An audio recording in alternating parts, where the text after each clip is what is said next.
बच्चे आज हम लोग डे 5 ह्यूमन रिप्रोडक्शन डिस्कस करेंगे। ह्यूमन रिप्रोडक्शन क्लास 12th का पार्ट 2 होगा, ठीक है।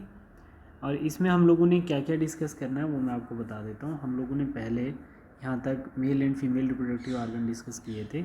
अब हम लोग मेमरी ग्लैंड देख रहे हैं, तो मेमरी ग्लैंड का डायग्राम आप लोगों को थोड़ा सा ध्यान में रखना है, ठीक है।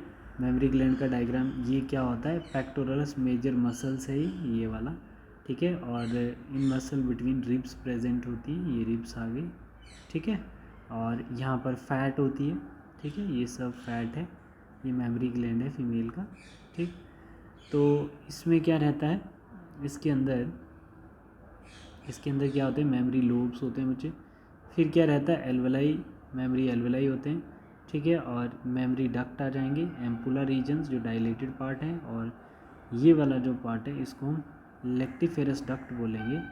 और ये एरोलर टिश्यू होते हैं जो थोड़ा बल्जी करते हैं इसको, और निप्पल होता है जहाँ से मदर अपनी बेबी को फीड करती है, ठीक है। तो ये मेमरी ग्लैंड्स हैं, इसकी ये डायग्राम्स थी, ठीक। Which is connected lactiferous duct through which the milk is sucked out, ठीक। अच्छा, आपको ये याद रखना है कि glandular tissue of each breast has 15 to 20 memory lobes containing cluster of cells containing memory alveoli, ठीक है। The alveoli open into the memory tubules. The tubules of each lobe joins to form a memory duct. Several memory duct joins to form a wider memory ampulla, ठीक है बच्चे। तो ये था आपका mammary gland जिसको हम ब्रेस्ट बोलते हैं। अब आप देखोगे गैमेटोजेनेसिस। गैमेटोजेनेसिस में हम बोल सकते हैं formation of gamete, whether it is they are male as well as female. तो मेल गैमेट फॉर्मेशन को स्पर्मेटोजेनेसिस और फीमेल को oogenesis। स्पर्मेटोजेनेसिस में हम देखते हैं फॉर्मेशन ऑफ स्पर्मेटेड, ठीक है। क्या होता है देखो हमारे पास सबसे पहले क्या रहता है, फॉर्मेशन ऑफ स्पर्मेटेड में हम बोलते हैं स्पर्म मदर सेल्स जो होते हैं जिनको हम स्पर्मेटोगोनिया या मेल जर्म सेल्स बोल सकते हैं, प्रोड्यूस स्पर्मेटेड। स्पर्मियोजेनेसिस या spermatid transfer into sperm. Systematic representation, ये एक हमारे पास सेल है जिसको हम लोग क्या बोलते हैं, स्पर्मेटोगोनिया। 2n46 क्रोमोसोम्स हैं इसके बाद। अब इसमें माइटोसिस होगी तो क्रोमोसोम नंबर सेम रहेगा, सिर्फ सेल डिफ्रेंशिएट हो जाएगा, है ना। तो क्या हो जाएगा बच्चे, हमारा बन जाएगा ये वाला सेल बन जाएगा जिसको हम लोग क्या बोलते हैं, primary spermatocytes which is 2n। अब उसके बाद इसमें फर्स्ट माइटोटिक डिवीजन होगी तो ये दो हमारे पास बनेंगे, ठीक है, सेकेंडरी स्पर्मेटोसाइट्स एंड 23। फिर उसके बाद सेकंड माइटोटिक होगी, इनमें मियोसिस 2 होगी, तो मियोसिस 2 से हमारे पास 1 2 3 और 4 ये बन जाएंगे, स्पर्मेटेड बन जाएंगे, ठीक है। और इन स्पर्मेटेड में और फर्दर आगे क्या होगी बच्चे, डिफ्रेंसिएशन होगी, ठीक है। तो क्या बन जाएंगे, स्पर्मेटोजुआ बन जाएंगे ये, ठीक है बच्चे, ठीक है। फिर हमारे पास 4 स्पर्मेटेड जो हैं formed then each primary spermatocytes after spermiogenesis sperm head the embedded in the Sertoli cells. ये जो स्पर्म हेड है ये एम्बेड कर जाएगा किसमें, सेटोली सेल्स में, जहाँ से cell get nourishment. Then they release to the lumen of seminiferous tubule that is called spermiations, ठीक है। तो ये आपके पास डायग्रामेटिक सेक्शनल व्यू है सेमिनिफेरस ट्यूब्यूल्स का। ये स्पर्मेटोगोनिया है अंदर, ये सेटोली सेल्स हैं, प्राइमरी स्पर्मेटोसाइट्स, ठीक है, सेकेंडरी स्पर्मेटोसाइट्स, ये स्पर्म्स। और यहाँ पर ये जो सेटोली सेल्स हैं बच्चे, इनके अंदर हेड इम्बैड करता है स्पर्म, और वो क्या करता है, स्पर्म जो है वो नरिश करेगा और बन जाएगा स्पर्मेटोजुआ बन जाएगा, जिसको मैच्योर स्पर्म बोले। क्लियर है बच्चे। Role of hormones in spermatogenesis. Hypothalamus release gonadotropin releasing hormone GnRH। What are its function, GnRH stimulate the interior pituitary gland, ठीक है, टू सिक्रीट गोनेडोट्रोपिन, ठीक है। वो क्या करेगा, to secrete gonadotropin such as luteinizing hormone as well as follicle stimulating hormone. LH act as Leydig cells and stimulate secretion of androgens. Androgens stimulate the spermatogenesis. FSH act on Sertoli cells and stimulate secretion of some factor for the spermiogenesis, ठीक है बच्चे। Structure of spermatozoa, sperm, तो हम लोगों ने पहले भी discuss किया था इसका स्ट्रक्चर एक बारी। तो ये कैसा होता है, लीजर्ड लाइक शेप होती है इसकी। तो इसके हेड में आपको ध्यान रखना है क्या होता है, स्पर्म होता है। स्पर्म के हेड में क्या होता है, न्यूक्लियस होता है, बाहर से plasma membrane, then neck region, mitochondria, tail. तो हेड मिडल पीस और टेल। स्पर्म को 3 पार्ट में डिवाइड करते हैं। एक्रोसोमल पार्ट होता है, ये कुछ एंजाइम रिलीज करता है, ठीक है, और डिराइव्ड होता है कहाँ से, Golgi complex. It contain lytic enzyme bind head is a neck, ठीक है। मिडल पीस में माइटोकॉन्ड्रिया प्रेजेंट होता है, ये याद रखना। और टेल जो होती है सेंट्रल एक्सिस फिलामेंट है, ये हेल्प करती है किसमें, अनड्यूलेटिंग मेम्ब्रेन्स, मतलब किसमें हेल्प करेगी, फीमेल जेनिटल ट्रैक्ट के अंदर मूव करने के लिए, स्विम करने के लिए हेल्प करेगा आपका टेल वाला रीजन, ठीक है बेटा। इसमें लास्ट लाइन बताइए, for normal fertility at least 60% sperm must have normal shape and size, 40% them have जो विग्रस मोटिलिटी, ठीक है।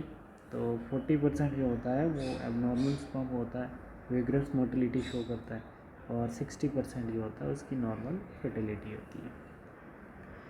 अब हम बात करते हैं oogenesis की। oogenesis क्या होता है, देखो, oogenesis formation of ovum, it take place graafian follicles, ठीक है। तो ये ब्लड वेसल्स हैं, ये प्राइमरी फॉलिकल्स हैं, फिर टर्शरी बनेंगे, फिर ग्रेफिन फॉलिकल, फिर यहाँ से ग्रेफिन फॉलिकल्स रिलीज़ हो जाएंगे, और ये आगे जाके जो बचेगा सेकेंडरी oocyte यहाँ पे रिलीज़ होगा, और जो बच जाएगा तो वो क्या होगा, कार्पस ल्यूटियम, ठीक है। oogenesis initiated embryonic stage 2 million of egg mother cells ooganium formed within each ovary. No more oogonia are formed and embedded up to birth. Oogonia multiply to form primary oocytes. They enter prophase 1 of the meiosis and get temporarily arrested at that stage. ठीक है। Each primary oocytes gets surrounded by a layer of granulosa cells to form primary follicles. ठीक है, ऐसा करके ये जो बताया हुआ है ये लेयर्स भी बनती जा रही है, ये ग्रैनुलोसा सेल की, ठीक है, ऐसे करते करते ऐसे, ठीक। Therefore at puberty only 60,000 to 80,000 primary follicles are left in each ovary. Primary follicles get surrounded by more layer of granulosa cells and few theca and secondary follicles, ठीक है। ये स्ट्रक्चर है आपके पास, ये स्ट्रक्चर है इसका, क्या क्या बनता है, primary follicle, secondary follicle, theca interna, theca externa, ये आप जोना पेलुसिडा लेयर होगी, ये स्ट्रक्चर ऑफ ओवम है हमारे पास। तो यहाँ पर क्या याद रखना आपने, ये क्या बोल रहा है, सिस्टमेटिक रिप्रेजेंटेशन ऑफ oogenesis, ये हमारा आता है oogonia डिप्लॉयड, माइटोसिस होगी, डिफ्रेंशिएशन होगी, बट ये फीटल स्टेज में ही होगा, मदर की वॉर्म में। Primary oocyte to and grows in size, first mitotic division prior to ovulation, तो पहली माइटोटिक डिवीजन होगी पहले ओव्यूलेशंस में, फिर secondary oocytes first polar body बनेगी, देखो इसमें फर्स्ट पोलर बॉडी बन गई, फिर जब सेकेंडरी होगी तो दूसरी पोलर बॉडी बनेगी, during fertilization ovum second polar body are form, ठीक है। देखो इसमें आपने याद रखना है स्ट्रक्चर ऑफ ओवम्स में, स्ट्रक्चर ऑफ ओवम में आप लोग क्या याद रखोगे, ये जैसे स्पर्म एंटर करेगा इसके हेड में कुछ एंजाइम होंगे जो इस जोना पेलुसिडा को ब्रेक करेंगे, एंटर कर जाएंगे ओवम में, ठीक है। ये पेरिविटलाइन स्पेस है, cell of the corona radiata सबसे बाहर, स्पर्म एंटर करेगा जोना पेलुसिडा को ब्रेक करेगा, ठीक है। देखो अब आपके पास डिफरेंस आता है, plasma membrane, inner most layer, zona pellucida, outer plasma, corona radiata, outer found of follicle cell. Spermatogenesis occur in testis, occur in ovary. Limited growth phase, elaborated growth phase. Each primary spermatocytes give 4 sperm. Each primary spermatocyte give 1 ovum. No polar body or formation. Polar bodies are formed. Begins at puberty and extend up to senility. ठीक है, sterility, ठीक है, ये सेनिलिटी नहीं है, sterility है, extend up to sterility. फिर ये बोल रहा है begins at embryonic stage but suspend up to puberty, it cease around the age of 50, ठीक है।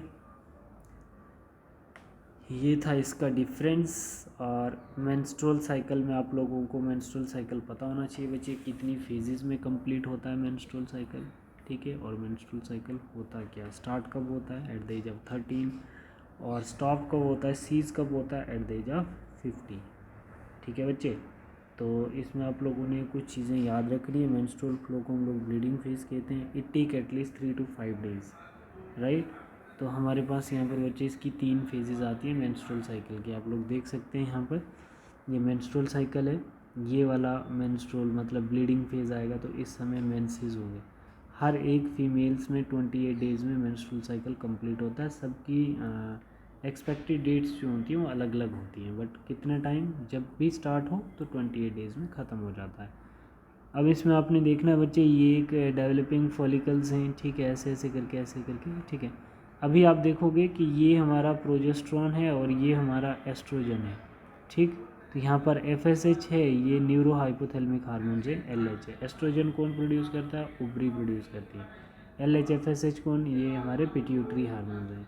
ये क्या है बच्चे? ओवरियन इवेंट्स हैं और ओवरियन हार्मोन्स होंगे, ठीक है। ये यूट्राइंस इवेंट्स हैं, यूट्राइन इवेंट्स हैं, ठीक है बच्चे।